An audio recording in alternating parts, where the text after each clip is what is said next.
Our spiritual journey is going to continue. In fact, at this point, the programs are going to take a really interesting twist. We're going to be talking about things like alcohol, angels, and even Willie Nelson. In fact, I'd like to show you how to cut lumber with a chainsaw. But more than that, what I'm really hoping as we go through this series of programs called Spiritual Journeys is that you will catch a vision of how God has a special journey just for you and your family.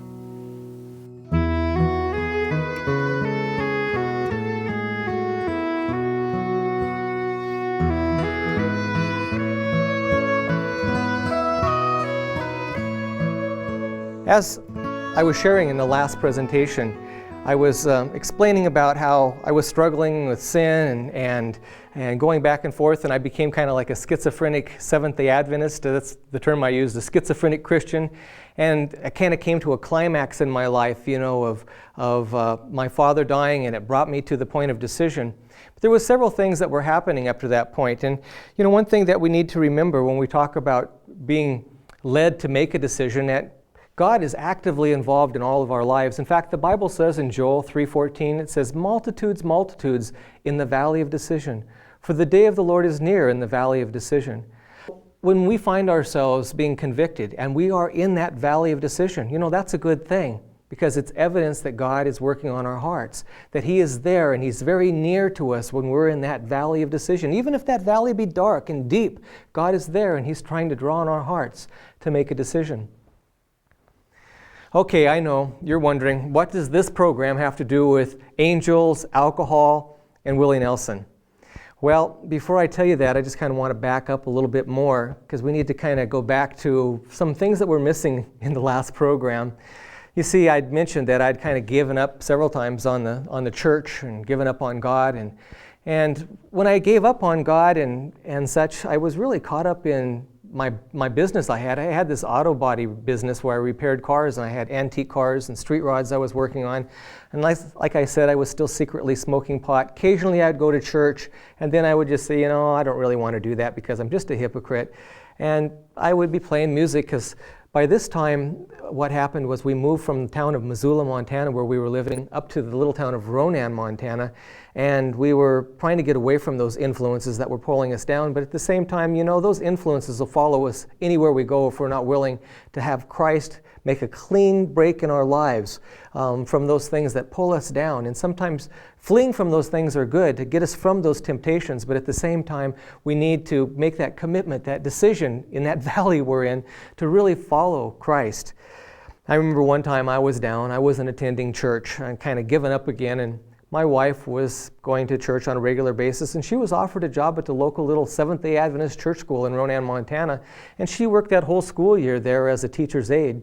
That next year came, and they hired a new teacher because the other teacher moved on, and she came home and she was excited because she met the new teacher, and they were preparing the classrooms and everything for that school year that was about ready to start. And she said, "Oh, you got to come and meet the new school teacher." And I kind of looked at her and thought to myself, yeah, sure, meet the new school teacher. I know about those Seventh Day Adventist school teachers. She said, "Well, this guy's young, he's not that much older than us." And I said, "Yeah, sure." And I had this stereotype view, since I was kind of a rocker type guitar player. I was into cars and, like trying to be cool. This guy was like, we used to say the expression back in those days, square, man, he's probably flat top haircut, one of those kind of guys that.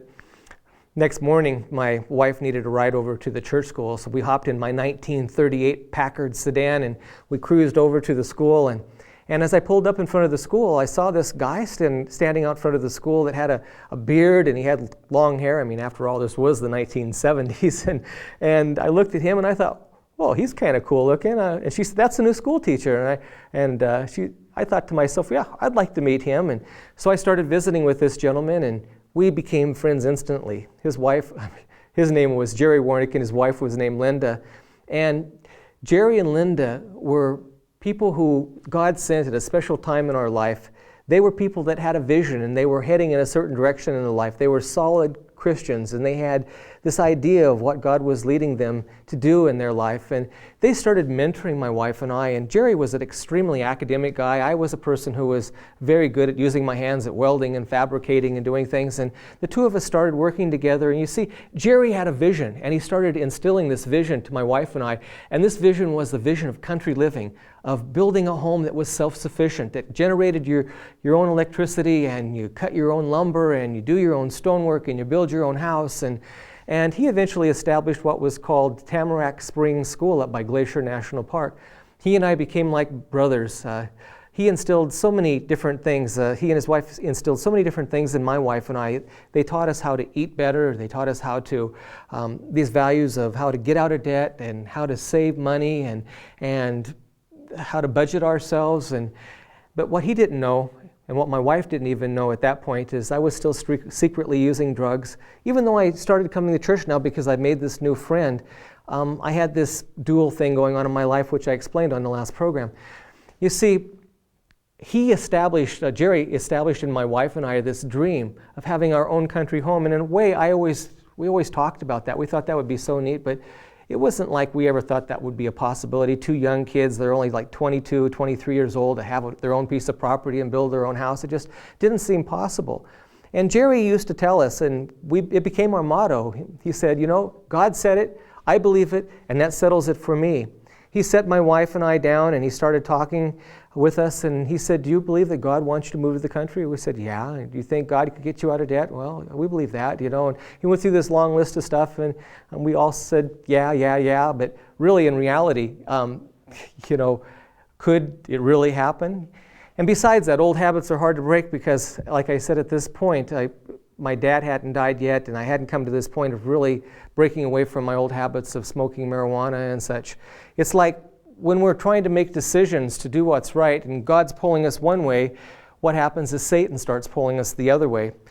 And what ends up happening is that, it's really easy to fall back into temptation. And even though I was going to church in my heart, I was still running from God. My brother, who was a Seventh Day Adventist and a very solid Christian, and his wife, Amy, started talking with us about the same vision that Jerry was sharing with us about country living and going out into the wilderness and starting an outpost ministry. And I started explaining to him about this friend that I had named Jerry who was doing this exact same thing, and he was talking to me about it. And in my heart, I wanted to do that. I wanted to, go out and buy a piece of property. I wanted to get out of debt, but, I was being pulled in a different direction. And while I was desiring to do what was right, these temptations kept coming and one thing that happened was I met these two gentlemen, and they found out I could play the guitar pretty well. And so they started inviting me to their house, and we would sit around and we would smoke marijuana, and they'd put on a stereo, and then they had electric guitar there for me, and I would start playing along with it. And the one gentleman said one day after I was playing guitar there, he said, my uncle's coming to town to visit me, and I told him about you and told him, you're a pretty good guitar player. Like you to meet him, and maybe you guys could get together and jam. And I thought, well, that would be kind of cool. I'd like to do that.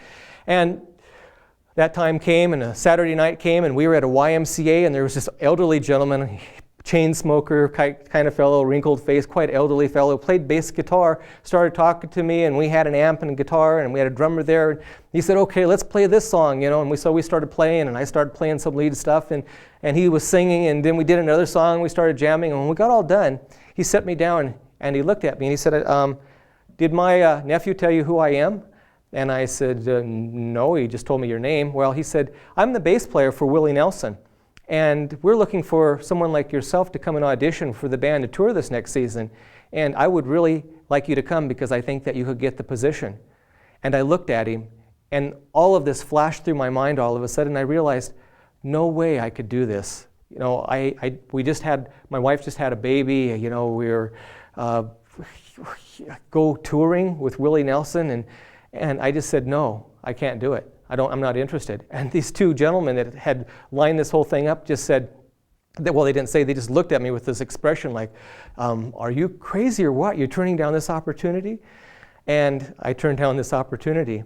And then this is part of my life, if you go back and watch the first program, that everything started falling apart. I was going through these struggles of trying to be a Christian and not being a Christian. My dad died, and then all of a sudden we found out that we had to move out of the place where we were living, and I had my auto body shop set up there. My wife and I started having a lot of different problems and arguing with each other, and I came to the point after my dad died, even though I had made a resolve in my mind that I was going to try to do what was right, Satan was pulling, and all these things were just like hammering me. You know, you think that sometimes when you become a Christian, everything's going to get better, but it doesn't always happen that way. And Satan comes and he's just trying to make you give up. And I remember one night, I just said, I've had enough. I'm going to give up.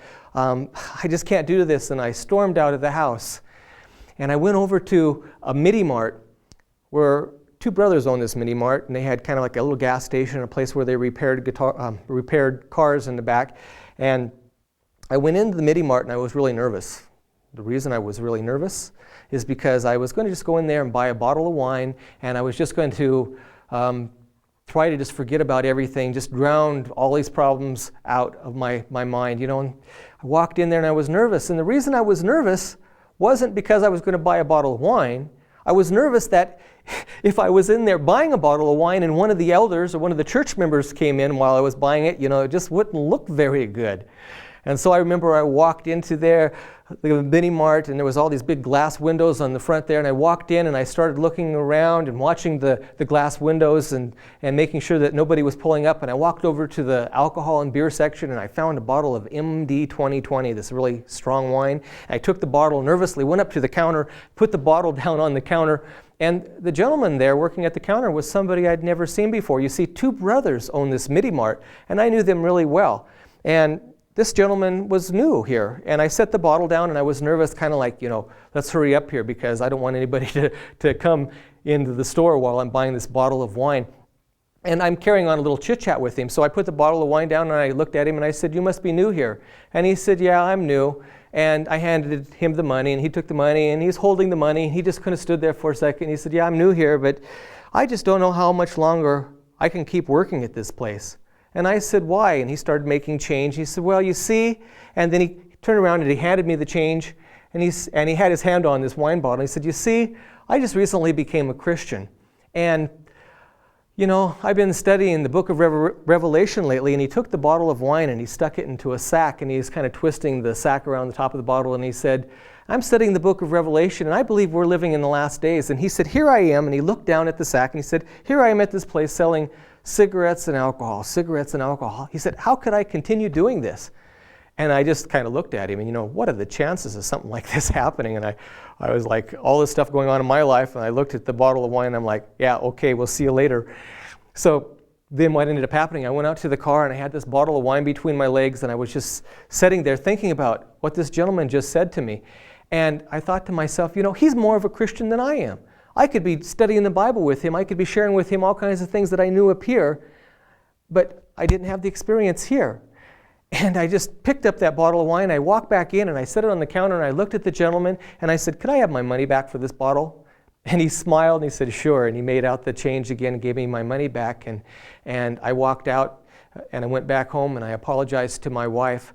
The next morning, I got up, and I thought, you know, I need to go down to that Mart, that gas station Mart, and I need to go find out who this fellow is and tell him about how the Lord used him to touch my life at that time to help bring me back around to get my focus. And I went down there, and the two brothers that owned the place were there, and I pulled up in one of my customized little lowrider pickup trucks that I had at the time, and I got out and I started visiting with them, and I said, "Who was the guy working on shift last night?" And they looked at me and said, the one brother pointed to the other brother and said, "He was working last night." And I said, "No, the other guy that was working last night, the other gentleman, this kind of tall fellow." And they said, "Jeff, are you okay?" And I said, "I came here last night, and there was some guy at the till," and they said, "Jeff, he was the only one on shift last night." And I said, "Okay." And I got my truck and left. I'll be honest with you, for almost 10 years, I never shared this experience with anybody because, first of all, I didn't think anybody would believe me. I probably spent 4 years just processing the whole thing because I was just trying to figure out, really, could that have happened? And then to think that, would angels sell cigarettes and alcohol? Or was one of their friends there that was pitch hitting and they just forgot? I never have been able to figure out, but all I do know is that it happened. You know, about this same time, after this incident happened, we started becoming very serious, talking with my brother about country living, and we started getting really serious about country living, and we got this little book out that's called Country Living. This little book is full of powerful and precious gems that are really pertinent for us today. In fact, if you look in this book on page 17, it says, "Serious times are before us, and there is a great need for families to get out of the cities into the country, that the truth may be carried into the byways as well as into the highways of the earth. Cities full of transgression and sinful in the extreme will be destroyed by earthquakes, by fire, by flood, that houses will be shaken like a reed in the wind, buildings great and small were falling to the ground. Pleasure resorts, theaters, hotels, and homes of the wealthy were shaken and shattered. Many lives were blotted out of existence, and the air was filled with shrieks of the injured and the terrified." And I couldn't help but to think when I read those quotations of some of the things that have happened over the years since those things were written. When you look at what happened with the terrible tragedy recently in New Orleans, and even back in 1906, the terrible earthquake and fire that hit San Francisco, or going to the dead zone of Chernobyl, that these kind of things happened in cities. And it just convicted us even more that we needed to make a decision to move out into the country. Well, things started happening really quickly. All these different things started falling apart in our life, but yet we were starting to hold on to the Lord. That in that valley of decision, we started grabbing a hold of God and saying, "God, we trust you. We know that you have a plan for our life." We moved into my wife's grandmother's house, and I started selling off all my idols to get out of debt. Now, what do I mean by idols? Well, the idols that I had, unfortunately, were a 1938 Packard sedan, a 1937 Plymouth Coupe, a 1939 Ford sedan, a 1936 Plymouth Coupe that I had when I got married to my wife, and a 1934 Chevy, and a whole list of cars that I had. In fact, I had probably about 12 pre-1940 cars. And each car I sold off, we were able to whittle more and more out of debt until finally we got to the point that we actually were completely out of debt and we had some cash. And I'm not saying that just because you have an antique car, you have an idol, but you have to understand where I was at. These cars were my idols. I could own an old car now. In fact, my son and I restored an old car as a project together recently, and the car is not by any means any kind of idol to me, but back in those days, these things were definitely my idol. And my brother and I decided that as we pulled our families together, we started praying and we started stepping out in faith about being serious about trying to find that ideal piece of property, that we were going to really do it. And we kissed our wives goodbye, and we jumped in my 1967 Ford pickup truck with an old beat-up camper on the back, and we decided that we were going to put together our $4,000 that we had, and we were going to go buy a piece of property. And so we started out in Montana, and we went down all through western Montana and down into central Idaho, and we stopped at real estate places, we stopped at farms. We were trying to find a piece of property to buy. We knew God must have a piece of property out there. You see, this is what we were looking for.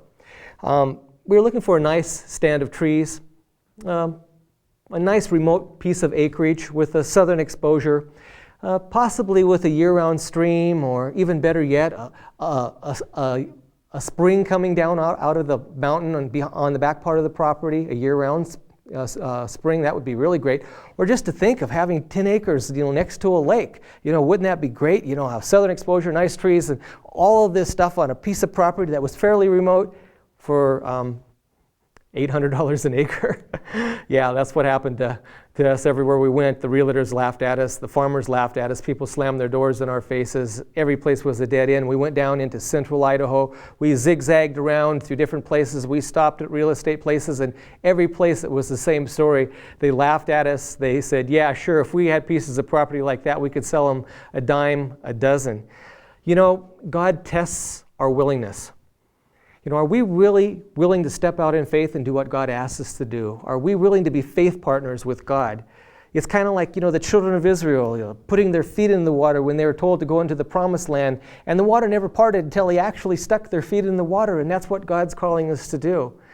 Finally, after traveling all the way through central Idaho, we came up through a place called St. Mary's, Idaho, and then we drove all the way to a town called Coeur d'Alene, Idaho, which, by the way, was right next to the interstate. That was a quick zip back to Montana to go tell our wives that the Lord hadn't provided, that there was a dead end everywhere we went, that our dream and our step in faith was a failure. And my brother and I were in the back of the camper sitting in Coeur d'Alene, Idaho, eating lunch, and we decided to go for a little short walk.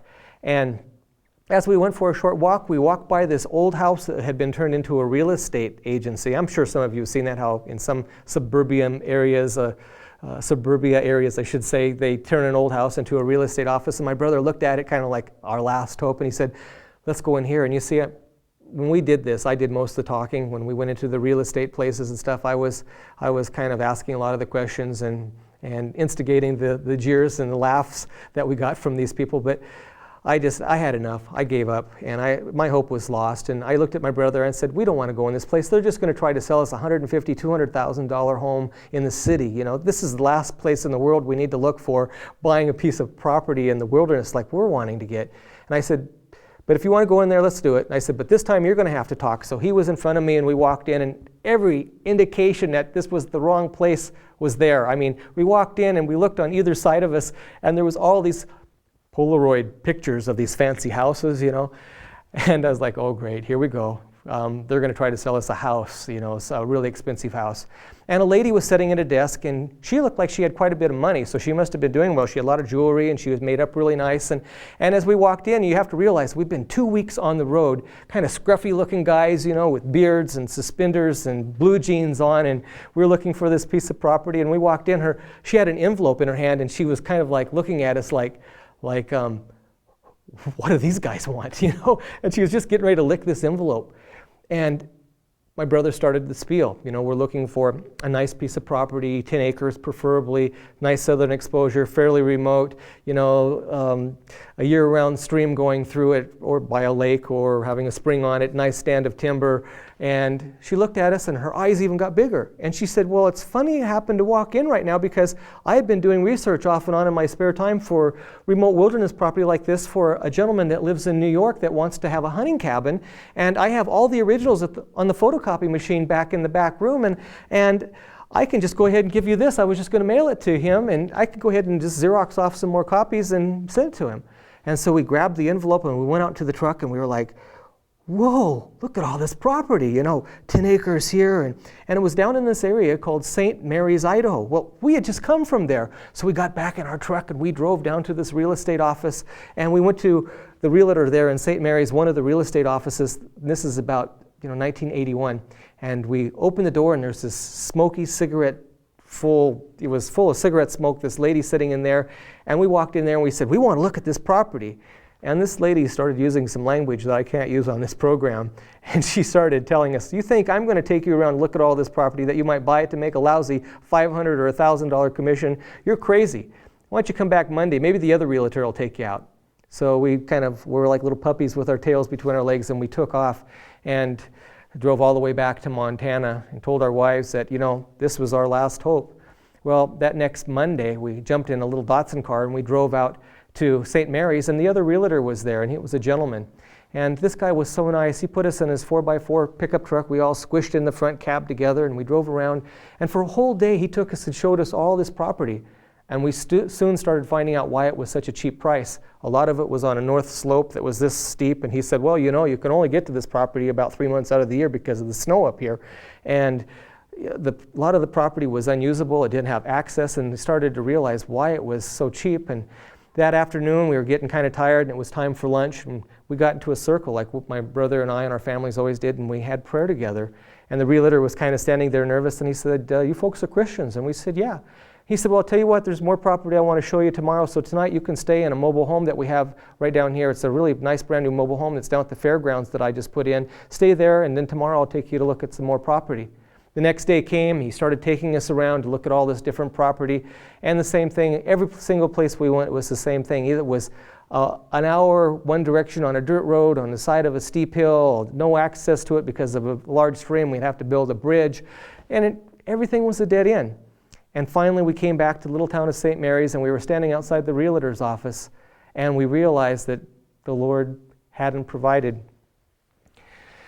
And then my brother looked down at this piece of paper, and he looked at the realtor, and he said, what about this one? You never showed us this one. And the realtor grabbed it, and he said, oh, I forgot all about that piece of property. It's way off this other direction. And he said, let's go ahead and jump in the truck and head out there. And that's what we did. The very last piece of property that the realtor took us to was up this road. Our wives had come to the point where they had been just exhausted from looking at property, so they decided they wanted to stay in St. Mary's and look around at the little town here. And my brother and I got into the truck, 4x4 truck with the realtor, and he took us up this road. And I'll never forget, as we drove up this road, there was mud ruts this deep, and the truck was kind of going up the road sideways and throwing mud all over the place. And my brother was looking at me like, what are we getting into here? You know, this is going to be another one of these extremely remote pieces of property that we'll never be able to get in and out of. And as we came around the corner, we came to this southern exposure with a really nice little meadow. And my brother and I looked it over and we thought, is it possible that this is the place that the Lord's leading us? So we decided that we would like to talk to our wives. We told the realtor, give us a little time to think about this. We went back to town. We ended up getting our wives in the little Datsun car. We drove up here, but because these roads were so muddy, you couldn't drive in here, we decided to walk in. And that meant walking 2 miles on solid muddy road. Our shoes were getting caked with mud, and we walked back into the property and we ended up on the meadow up on the hill here. This is the place we ended up, and this is my wife, Christy. And Christy and I and my brother Alan and my sister-in-law Amy came to this meadow. And as we started looking around, we realized this is what we were looking for. We had a nice southern exposure, nice stand of trees. We had a year-round or almost year-round creek going right through one corner of the property. And you know what? It was $800 an acre, exactly what we were looking for, and how we were ridiculed and told it would never happen. And one of the things that I remember thinking about is, you know, how God had the children of Israel come up to the Red Sea, but before they could actually go into the Red Sea, they had to put their foot into the water. And what we realized in buying this piece of property was that God wanted us to step forward in faith. And as we were looking and looking and looking, and we were being laughed at and we were being scorned and everything seemed hopeless, the very last piece of property we looked at was the very piece of property we ended up buying. It was like God took us to the very end of our ropes where everything looked like it was totally hopeless and helpless. And then He did for us that which we couldn't do for ourselves.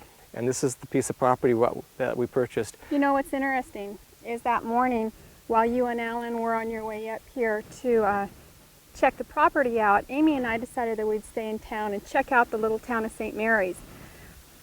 And as we're driving along, it didn't take very long, we ended up driving up this little winding road, and we're looking at each other and we're saying, why didn't the realtor bring us up this road? This is really a pretty area. And when you came back and got us, that was the road we went up. And it was amazing to me that the Lord kind of led us on our own right up the road where the property was.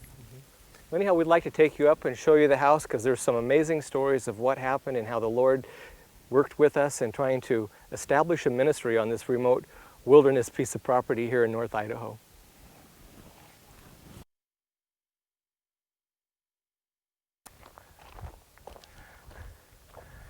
When we first moved up here, this was, you have to consider, very extremely remote wilderness property, and we were just a couple young kids from kind of the city, I guess you could say, and we came up here with just really remote primitive tools to work with. In fact, Christy, do you remember what things we brought with us? Well, as far as tools, we had a wheelbarrow, we had a shovel, a hammer, we had a keg of used nails that came from my grandpa's shed. In fact, some of those nails were so old, they were square. Yep. I don't know if any of you folks ever seen square nails, but that means old nails. We had to straighten them to use them. Mm-hmm. Had an Alaska chainsaw mill and a chainsaw, which of course you learned how to use with Jerry. And that's what helped us to build so inexpensively. But for living quarters, we had an old camper with no heat in it. Of course, my wife needed to start nesting right away, so we had to set up our temporary home. Well, and we didn't cook in the camper, we cooked outside. We built a lean-to with a blue plastic tarp, put our wood cook stove underneath it, put our picnic table underneath it, and set up a wash basin, and that was my kitchen. Yep, and you have to consider that this area even today has bear, moose, elk, and deer all over the place. And here we were just moving into this remote wilderness area to try to hew this house out. I only think that kids that are like 23, 24 years old would be so ideological to try to even attempt something like this. But the point is that if God calls us to make the move from the country and from the city to the country, He might not ask people to move as drastically as we did, but I really believe that there's a lot of benefits in taking that move and maybe getting out into a more rural area to where we have a safe haven for our children and have a place that can be like an outpost ministry for the outreach, to the outreach of people in your area. Yeah, this is the house that we started working on right over here. And this is the house that we ended up building, and of course it's been added on to over the years. The foundation was dug by hand with the shovel, and we used this wheelbarrow actually to mix all the cement. And do you remember where we got all the rocks for the foundation? Well, we got it from a rock quarry, but do you remember where we got all the water? We actually had to haul water because some of you might have a hard time understanding or believing this, but we lived up here for 9 years without electricity, 6 years without indoor toilet, and 4 years without running water. So we were hauling the water in barrels up here. We had running water. Yeah? I ran up the hill and got it, and I ran back down. Yeah, we were running for our water, literally. But we started digging this all by hand, and you have to consider the first year that we were up here, it was a rainy, miserable, mosquito-infested spring, and we were digging all this by hand, and we were mixing the cement by hand in a wheelbarrow. We were hauling the rocks from a rock quarry along the highway, and then we started cutting lumber to build the structure. And the structure was completely made with green lumber, and some people have never heard of building with green lumber, but if you do it right, it'll work out. And one thing that we determined in our hearts years ago what we were going to do as we started praying about this and thinking about moving up into the country was it would be really easy to be so consumed in trying to spend all your time building and spend all your time trying to get the house going and stuff that you would neglect your dedication and your spiritual commitment to God. So we thought about the story of Daniel, and we decided that 3 times a day that we were going to give our hearts to the Lord. In the morning we would get up and have our devotions. We would stop mid-afternoon and have a special prayer. And then in the evenings we would always have family worship. And we had one small child when we first moved up here. And we decided to keep that as a priority as we started doing this. You know, when we were mixing up the cement for the foundation, to me it was amazing that we sat here filling this wheelbarrow with cement and rocks and sand and water. And it was like mixing this big batch of dough, but you were stirring it with this shovel and barely able to move it. It was, I don't know, to me it was just amazing to watch cement being made in a wheelbarrow. This was our first experience. I want to honestly say that I had no ability of, other than what Jerry and Linda Warnick shared with us about the principles of how to do this. We were what we call in North Idaho greenhorns, you know, and we ended up digging this foundation by hand here and put these rocks in. And as you look at it, we have a saying here at the ministry. This is the crooked house that Jeff built, and these rocks here were all placed in by hands. We used slabs that were left over from the chainsaw mill and cutting the lumber. This particular siding on the outside of the house is some of the purchase siding that we bought, and the rest of the structural material for this and a lot of the cedar siding on the outside of this house was all cut with a chainsaw mill. All the subfloor, all the inside of the house, everything. In fact, this main structure, when we just got the main structure up and enclosed and we were living in it, we had, now if you're going to have a hard time believing this, we had about $3,200 into the whole house. I know that seems unheard of, but you have to consider these windows here. These windows here, we ended up getting out in behind glass shops. They were rejects, they were defects. Sometimes we got them for free. Some of them were blemished. We paid, you know, $5 a piece for it. The same with some of these other windows we have here. One of the other challenges we had too while we were building this place was my wife started telling me about our makeshift kitchen and house, this old wooden camper that we were living in. Was refrigeration. You have to realize that we lived up here without electricity and without running water, and we didn't have any of the luxuries of city living in. We needed a refrigerator. Do you remember? Well, we cut a hole in the ground and we filled the hole with sawdust, and then we lined the sawdust with wood, and because the ground stayed at a certain temperature, we were able to keep fruits and vegetables in it. We had to keep leftovers down, but as long as we didn't have any dairy products or meat products in it, we were pretty safe. Yeah, and what we did is we had a piece of insulation board that we would put over top of it that was like about this thick, And that would, the ground temperature here is clay soil, like I mentioned about the mud ruts. The clay soil is pretty cool. Do you remember what happened one morning? Yeah, one morning I was studying at my table in here after we had the house established after a couple years, and I looked out there and there was a great big huge black bear in our refrigerator hole, and we were living on about $35 a week at that time, and this bear had just gotten into all our groceries that we were buying. And I remember chasing, I kind of just reacted and I ran towards the bear. I know you're going to think I'm a little crazy, but I ran towards the bear and I started screaming at him, making a bunch of noises, and the bear ran off into the forest and I was chasing him. And as I was chasing him, the bear just stopped. And now if you've studied the book of Daniel, you know about the bear that's the bear of Medo-Persia. You know, he's the bear with the 3 ribs in his mouth. Well, the bear is lifted up on one side. Well, bears do that. You know, I found out that this big bear, who I was only about 30 feet behind, he lifted up on one side and he turned around and he looked at me, and I could tell what he was thinking. He was thinking, why am I running from this little guy?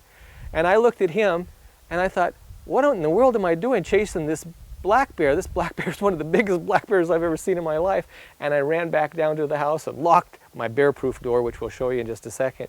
But it's just some of those adventures that take place when you move to the country, you know. It was funny to watch the bear because he's down in the hole and he's got his nose and he's rolling around this melon trying to get a bite on it, but he's throwing corn out this way and corn out that way, and it was precious commodities. We were a little bit upset at the bear. Yeah, we were really, really poor. But let's go ahead and go over to the house here. As we were mentioning, all this lumber was cut with a chainsaw mill on this house, except for some of this cedar siding right here. But this is our bear-proof door. This was the door that we had actually cut with chainsaw lumber, and the outside is all cedar. And we just recently upgraded to this really nice modern door right here just a couple years ago because we needed to actually seal it off better for winter, but I just couldn't get rid of this door. And this is our bear-proof door, and I want to show it to you. This door is 3 inches thick. The outside is 1 inch of cedar, the inside is 1 inch of red fir, and the inside of the door is 1 inch of pine. And the silly thing is we built this to be a bear-proof door for our house, but this is the latch. If you can see this latch is this little teeny Mickey Mouse hardware latch, and I think a bear could probably leaned against this door and pop this off. But, you know, we were only in our early 20s, so we really weren't experienced at doing this kind of stuff. Well, but before we had this, we just leaned a piece of plywood against the hole. It was okay. Yeah, it got As by. soon as we got a door, we had to put a lock on it. Yeah. What are you thinking? Let's go inside and take a look inside the house. Oh, this door's heavy. This door weighs a ton. Go inside.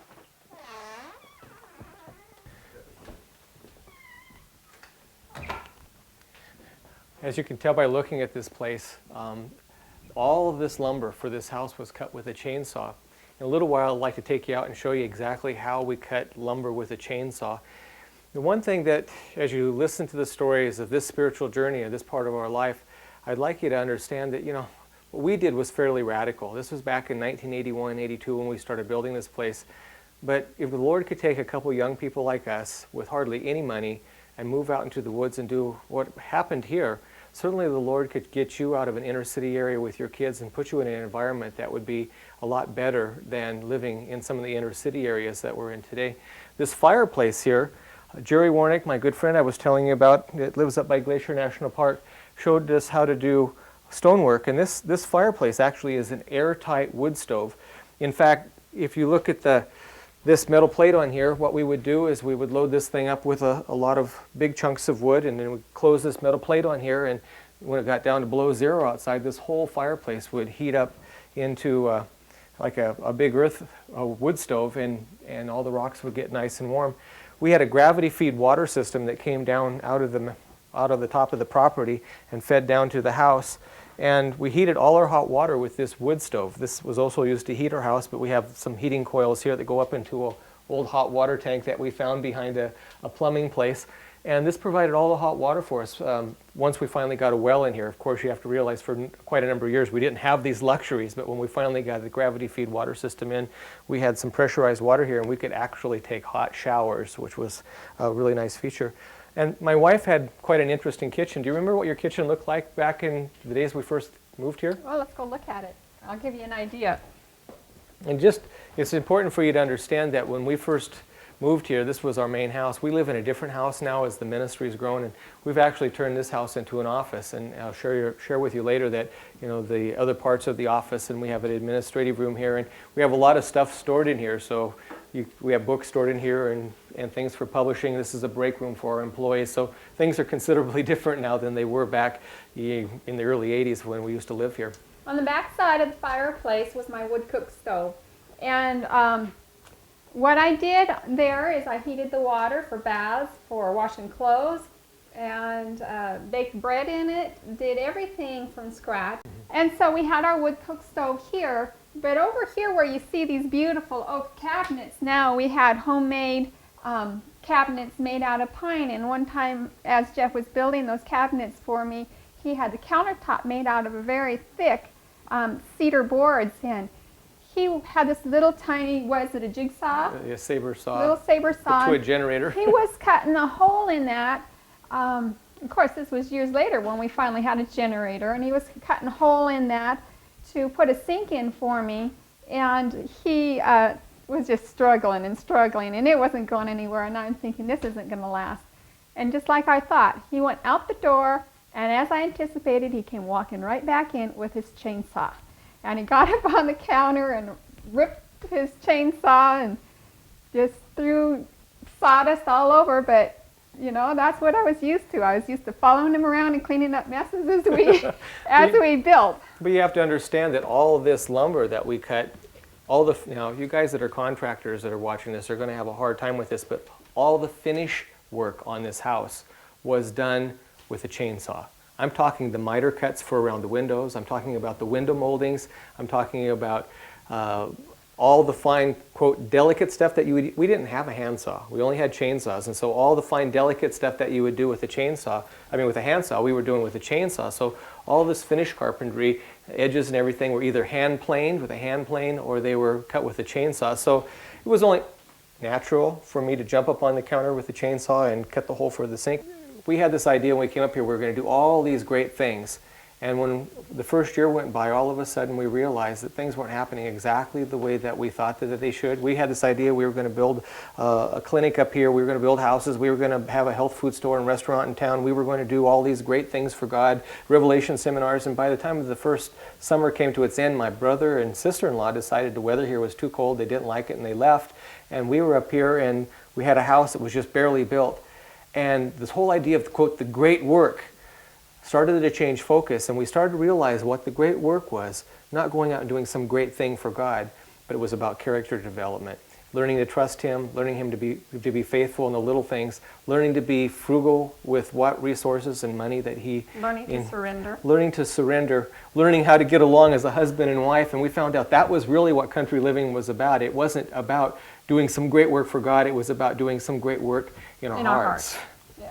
We'd like to take you outside and show you the generator that we later bought to start powering this house, because as the ministry started growing, that's a whole nother story that will develop into this spiritual journey series that we're on right now. When we finally decided that we needed to get electricity here because the ministry was starting to grow, we started out first with a little teeny Honda generator, and then we ended up moving to this one here. And a gentleman who was a real kind individual gave this generator to us. This is an old military generator. It's not really, doesn't really put out all that much wattage, but it was enough to charge some great big huge telephone batteries and to run an inverter system so that we could have a wash machine and 12-volt power, because as the ministry started growing, we started having computers and such here, but we were still running this ministry off this generator. And this is like a 1945 old military generator with the flathead 4-cylinder, and this provided electricity for us probably for almost, I would think, about almost 5 years. And then we finally got power in. The whole story about how the power came to the property is just definitely providential and how the Lord led. And I'll never forget of our neighbor that has property right next to us here wanted to have power brought into our property. And you see, when we first moved here, we had this idea we'd like to bring power to the property, and we checked on it, and we found out it was going to cost $12,698. Well, that was way out of the budget that we could ever even consider affording. And so year after year went by, and we just knew we'll probably not get power into this place ever. But the ministry started growing, and I knew the Lord knew that we needed to have electricity to do everything we were doing. The neighbors said, why don't we check with this huge corporation that owned property right behind us and see if we could get power in. And he checked with them. They were having a board meeting, and they called me up on a Friday morning. And they said, we've decided you could put power in through our property, but because you're going through our property, you have to go underground. And I said, well, how much would that cost? And they said around $12,000. And I was thinking, oh, 9 years down the road, and it's still the same price, which we can't afford. And I was a little discouraged, but you know, the Lord has an interesting way of having things happen, because that next morning, which was Sabbath morning, we went to church. I was feeling a little bit depressed. And I was thinking, Lord, you know, why is this happening? Because we really need to have electricity here. And what ended up happening was, after we came home from church, we heard a knock at the door. And I opened the door up, and it was the gentleman that owned the almost a mile section of property right behind our house. And he said, Jeff, I was just wondering, have you ever thought about getting power into your place? And I kind of grinned and said, well, you know, I've thought about that actually quite a bit lately. And I didn't tell him, you know, about what was happening just the last week. And he said, you know what, let's go take a look at the property. And I was thinking, should I be doing this on Sabbath? Well, I think the Lord brought this gentleman to me, to our family. And so I went out for a walk with him.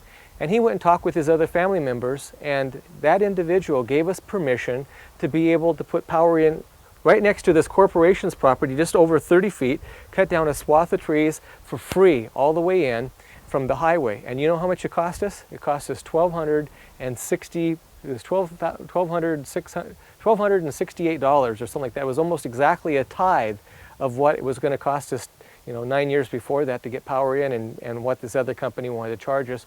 And that was just, again, another sign, you know, of how the Lord was leading to be able to help this ministry to continue to grow, and to provide the needs that we had here to really make this ministry be the blessing that it is today around the world.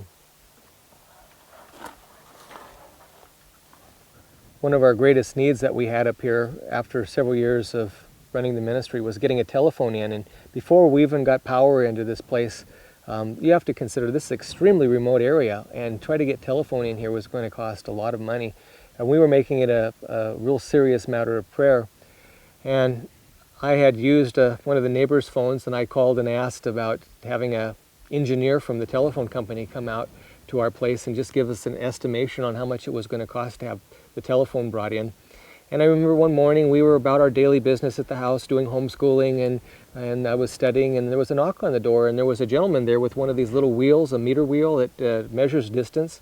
And he started telling us that, well, we can get telephone in here. It's going to cost around $700, I think it was at that time. And he looked up on the wall and he saw a picture of Jesus. And he looked down on my desk there, it was right by the door, and he saw a Bible. And he looked at us and said, are you folks Christians? And we said, yeah. And he said, oh, I'm Christian too. And we visited with him some, and he was really nice. And then he said, you know, we can get telephone in here and it'd be no problem. I'm the head engineer. And I looked at him and I said, I don't have the money to have this system installed. And he said, oh, we can work out a payment plan for you. Don't worry about that.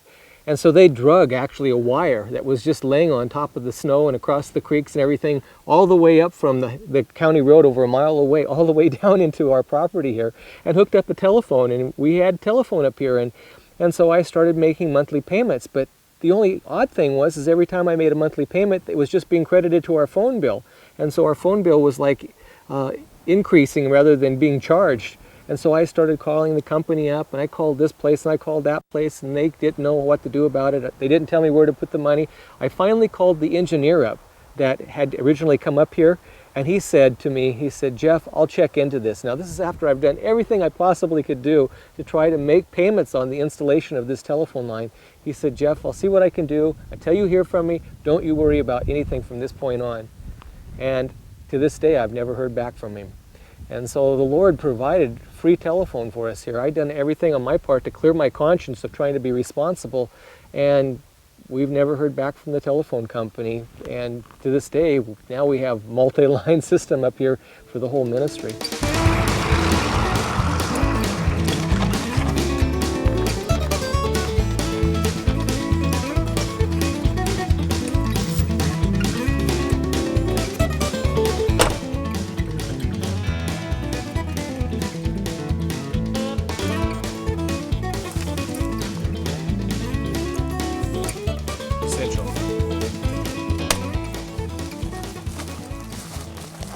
first thing you do when you cut lumber with a chainsaw mill is you have this apparatus here. Oh man, this thing weighs a ton. This is a chainsaw mill, Alaska Mark IV chainsaw mill with a Husqvarna chainsaw. And this is your log. And now we're going to prepare the log and we're going to get ready to cut it up into boards.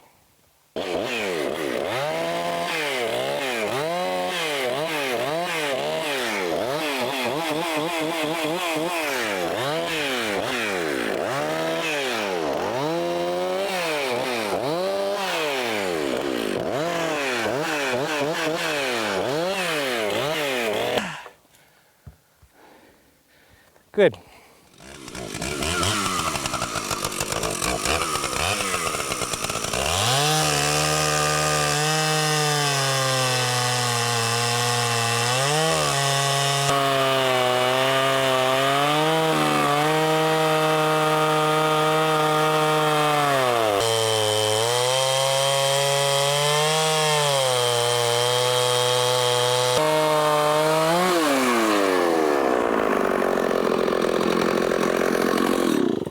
That's the carriage return.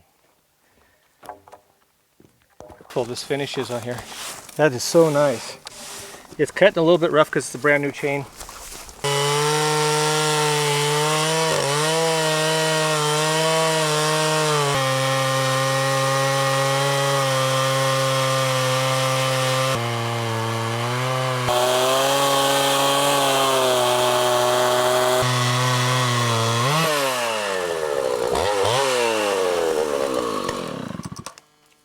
Now you flip it. Just drop it.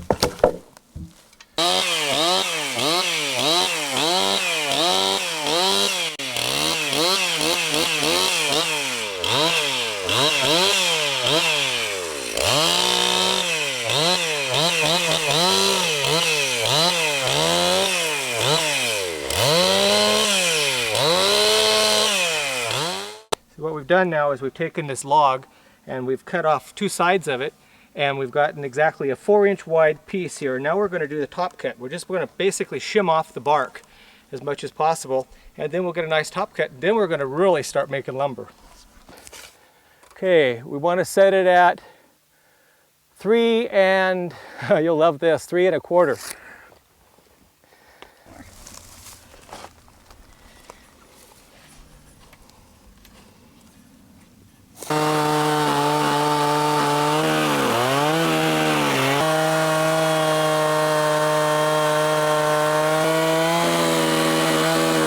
Now we could cut a beam out of this. We could make a 4x4 beam. We could make a 1 by out of it. Whatever dimension now we set this at, we can go ahead and cut the width of the board.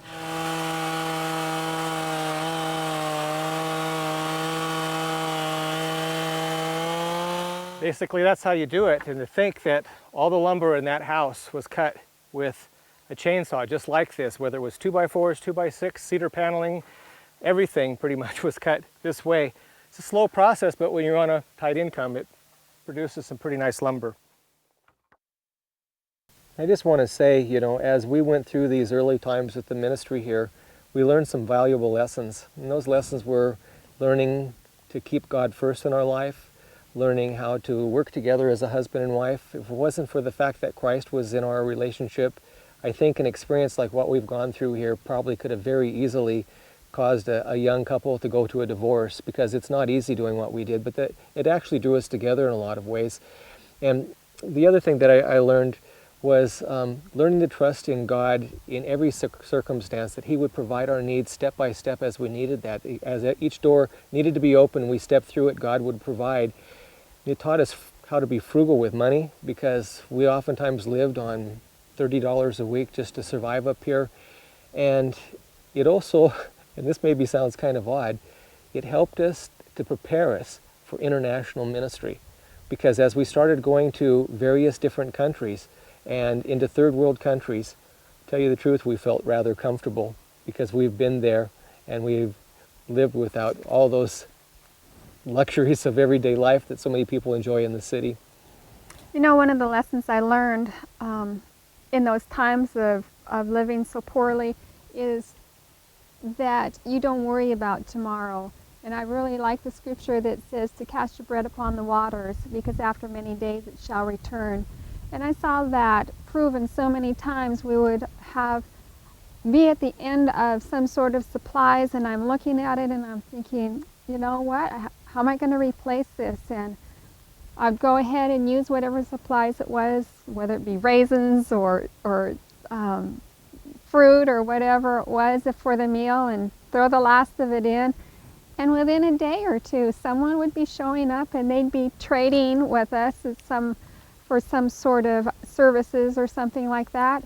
And they'd be trading date pieces, or they'd be trading prunes, or they'd be trading more raisins. And my faith was just so strengthened by those little experiences in life when Jesus provided for us. And what that did for us is, rather than having this big picture of some kind of big ministry, it started to help us to realize that what ministry really was a way of life. It was who you are in Christ. It was, getting to know your neighbors and to share what little you had with other people, and that ministry is about giving and taking with people in your community and the people you come in contact with everyday life. And as we started to understand that, God started, the old saying is that we worked on the plan of addition and God started working on the plan of multiplication. I remember we were almost out of firewood one winter, and a friend came up to my place here and he said he needed firewood really bad.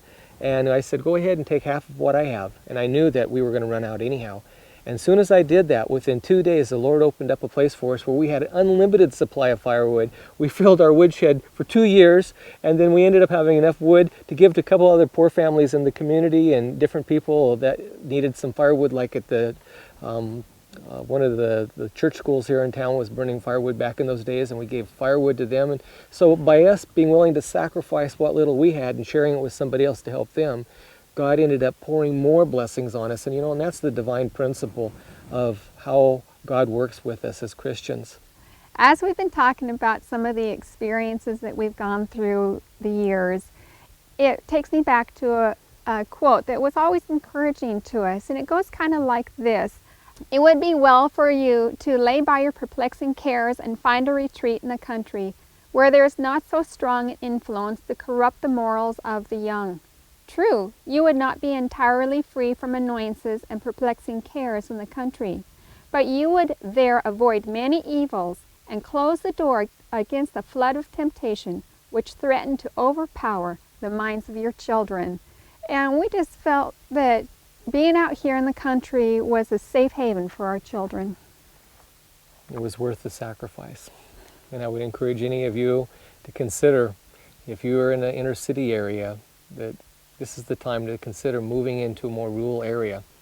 We're all out of time right now, and this spiritual journey is going to continue. And I know that you're going to gain many blessings with the stories that are yet to come. So until next time, may God bless you, and may God bless you as you continue your spiritual journey.